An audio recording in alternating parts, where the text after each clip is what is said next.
This is Columbus, Ohio, a city that is experiencing explosive growth without the marketing budget of Austin or Nashville.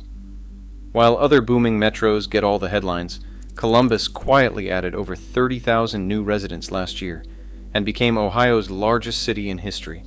Columbus reached 2.2 million metro residents by the end of 2024, growing at 1.38% year over year. That's 38% faster than the national average, and nearly triple the Midwest rate. What makes this boom different is that it's happening without the hype. No flashy campaigns, no Silicon Valley rhetoric, just steady, relentless growth that is putting enormous pressure on a city that was not quite ready for it. Jason Hall, President and Chief Executive Officer of the Columbus Partnership, says it bluntly. He says it reinforces the reputation Columbus already has, and that Columbus is the it city in the Midwest. Being the it city comes with a price tag that is rising fast. Let's start with the Intel story because it perfectly captures Columbus's current moment. On Christmas Day 2021, Intel Chief Executive Officer Pat Gelsinger sent a memo to Ohio Governor Mike DeWine with an audacious promise. Ultimately, we hope to establish the largest semiconductor manufacturing site on the planet.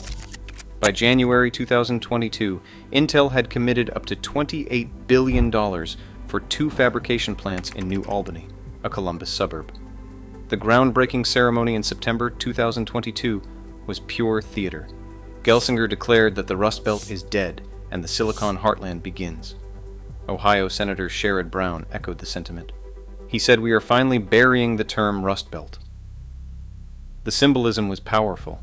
Columbus was not just growing, it was transforming America's industrial identity. Reality has a way of complicating narratives. Fast forward to December 2024, Gelsinger abruptly resigned as Intel's CEO. The Ohio plant, originally scheduled to begin production by now, has been delayed again, this time until 2030.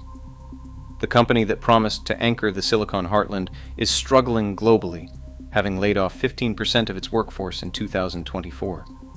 Lenny Siegel, a semiconductor expert and former mayor of Mountain View, Intel's birthplace, offers a sobering assessment. He says that, given the level of investment and construction, he believes the Ohio plant will eventually be completed, but perhaps by another company. He does not expect Intel or its successor to fulfill all the promises the company made to Ohio in order to win state subsidies. Here's the thing about Columbus. It's been dealing with this kind of tension between promise and reality for years. The city has long been known as the test market of America because its demographics represent a cross-section of the country. Fast food giants like Wendy's and White Castle started here. Columbus has always been the place where America tests its ideas. Now Columbus is testing whether a Midwestern city can absorb Silicon Valley scale growth without Silicon Valley scale planning. The early results are mixed. The numbers tell one story. Columbus attracted growth comparable to Raleigh, Jacksonville, and Nashville. The metropolitan area now houses over 2.2 million people, making it Ohio's largest city in history, bigger than Cleveland ever was, even in its 1950s heyday. The population skews young, with 11.4% of residents aged 25 to 29, and about 20% of the population has moved to the area within the last year. Jay Knox, Director of Research at One Columbus, explains the significance. Columbus's population growth stands out not just because of its pace, but because of what's driving it. The metro's growth was 38% higher than the national average last year, outpacing peer Midwest metros and even some high-growth regions across the country. The housing market tells a different story. Home prices have surged 51% since 2020. The median home price hit $295,000 in September 2025, up 8% year over year. Average apartment rent reached $1,405 by June, climbing nearly 7% in just 18 months. For a city that built its appeal on affordability, these numbers represent an existential challenge. Carly Booz, Executive Director at the Affordable Housing Alliance of Central Ohio, doesn't mince words. The underlying truth is that we are growing rapidly through tech, through industry, through innovation, through education, through all of these different sectors, and as a combined wave. We're just not keeping up on housing. I don't think that there's any neighborhood that gets out safe. The pressure is real, and it's everywhere. Franklin County has over 50,000 severely cost-burdened families who pay more than half their income for housing. Across central Ohio, 80,000 families face this burden. According to regional planners, Columbus needs 282,000 new housing units by 2050 just to keep pace with projected growth. Columbus is trying to solve this in real time. In 2025, the city approved sweeping rezonings, allowing denser development in nearly half the city. A $500 million affordable housing bond and tax breaks for developers building below-market units aim to accelerate supply. Construction takes time, and people are moving here now. The corporate migration continues, regardless of housing constraints. Central Ohio has become a magnet for data centers, drawing tech giants like Amazon, Google, and Meta. Amazon purchased 400 acres near the Intel site for $117 million, with proposals for a massive 7.5 million square feet data center complex. Meta announced $1.5 billion in expansions across 2 new data centers. Defense tech firm Anduril and biotech giant Amgen have committed hundreds of millions in new investments. Here is where Columbus faces a unique challenge. Unlike Austin or Seattle, which had decades to build infrastructure alongside growth, Columbus is compressing that timeline into just a few years. The city famously remains one of the largest in America without passenger rail. Columbus area drivers spent a record 58 hours stuck in traffic last year. That adds up to 59 million collective hours wasted, costing commuters an average of $1,635 in fuel and time. The response came in November 2024, when voters approved LinkUS, an $8 billion transit initiative that represents a fundamental shift for car-centric Columbus. Columbus City Council President Shannon Hardin called it transformation. She said, "These investments in mass transit and pedestrian and bike infrastructure will help us pivot from the car-centric, low-density sprawl of our past and toward a sustainable, equitable future where opportunities are within reach for everybody." The plan includes bus rapid transit lines that will be 25% faster than current routes, plus 500 miles of new sidewalks, trails, and crosswalks. Construction begins on the first bus rapid transit line in late 2025, with the first 3 lines operational by 2031. It is ambitious, and it is also a race against time, as the region expects to hit 3 million residents by 2050. What makes Columbus's boom particularly interesting is what Hall calls its global character. Hall says they added 30,000 residents last year, and 70% of that is from international migration. We are a global city, becoming even more global, and it is a reminder that the immigrant and refugee community here is a key part of our success. This is not the typical tech bro migration story you hear about Austin or Denver.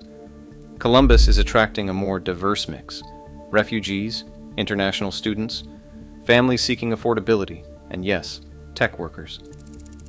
The median age is around 33, and the family-friendly suburbs continue to draw young professionals who might otherwise head to coastal cities. The Ohio State University plays a crucial role in this ecosystem. Unlike many major Midwestern research universities located in smaller college towns, the Ohio State University sits in Ohio's biggest city, creating unique advantages. The university provides a constant talent pipeline and research firepower that companies like Intel specifically cited in their location decisions. It is a 65,000 student economic engine that helps distinguish Columbus from other Midwest metros. Success creates new problems. Institutional and individual investors now own over 15% of Columbus's single-family housing stock, up from 13.7% just 15 months earlier. The data center boom, while bringing investment, offers limited long-term employment and drives up electricity costs for everyone else. Walmart has already expressed concerns about rising electricity bills affecting its expansion plans. The political climate adds another layer of uncertainty. President Trump has called for repealing the CHIPS Act that provided Intel's $8 billion in federal funding. State Senator Bill DeMora said Intel is a huge company, and it is going to be a lot of jobs, and it is a huge project. But you cannot let them just hold the state hostage for as long as they want to. It is ridiculous. Kenny McDonald, president and CEO of the Columbus Partnership, pushes back against blaming tech companies for housing problems. Kenny McDonald said Intel and Google and others that have really just arrived and at this point have very modest job growth are absolutely not the root of our housing affordability issues. It really is a supply and demand issue more than anything. The numbers support McDonald's point to an extent. Columbus still offers significant cost advantages. It is 10% cheaper than Nashville and 10% less expensive than Austin. Housing costs remain 6% below the national average, and transportation expenses are 9% lower than the national average. Those advantages are eroding quickly. Columbus finds itself in a fascinating position among American cities. Travel sites call it the most underrated city in Ohio, thanks to its restaurant and art scenes. Condé Nast Traveler ranked it a top 10 best big city in the U.S., alongside Chicago and Boston. For 2024, Columbus ranked 34th nationwide for livability, lovability, and prosperity. Not bad for a city that most Americans could not locate on a map 5 years ago. This recognition creates its own pressure. Once considered a hidden gem, Columbus is now firmly on the radar. BuzzFeed named it one of the most underrated cities in the United States, but that kind of attention tends to be self-defeating. Ask anyone in Austin or Nashville how being underrated worked out for affordability. The central tension in Columbus is this: how do you manage explosive growth without losing the characteristics that made the growth possible in the first place? Columbus got the boom without the marketing budget, but now faces pressure to build infrastructure that cities like Austin had decades to develop, and they need to do it in just a few years. Infrastructure is now a pressing demand. The clock is ticking in multiple directions. Intel's plant may or may not open in 2030. The first bus rapid transit line will not be complete until 2028. The affordable housing bond and rezoning efforts might increase supply, but not fast enough for current demand. Meanwhile, 30,000 new residents arrive each year, and regional planners project the area will hit 3 million people by 2050. Columbus represents something unique in American urban development: boom city pressure without the hype. It is what happens when economic fundamentals drive growth faster than policy and planning can respond. Unlike the carefully orchestrated transformations of cities that branded themselves as tech hubs, Columbus is experiencing organic, somewhat chaotic growth that reflects real economic opportunity rather than marketing strategy. Whether Columbus can navigate this transition successfully matters beyond Ohio. As coastal cities price out middle-class families and traditional manufacturing centers continue to struggle, places like Columbus offer a potential model for sustainable growth. They just have to build infrastructure fast enough to support that growth. The next few years will be crucial. If Columbus can deliver on transit, housing, and infrastructure while maintaining its affordability advantage, it becomes a template for Midwest revival. If it cannot, it becomes a cautionary tale about the dangers of unmanaged growth, even when that growth represents genuine economic opportunity. Right now, Columbus is writing that story in real time, one housing permit and one transit vote at a time.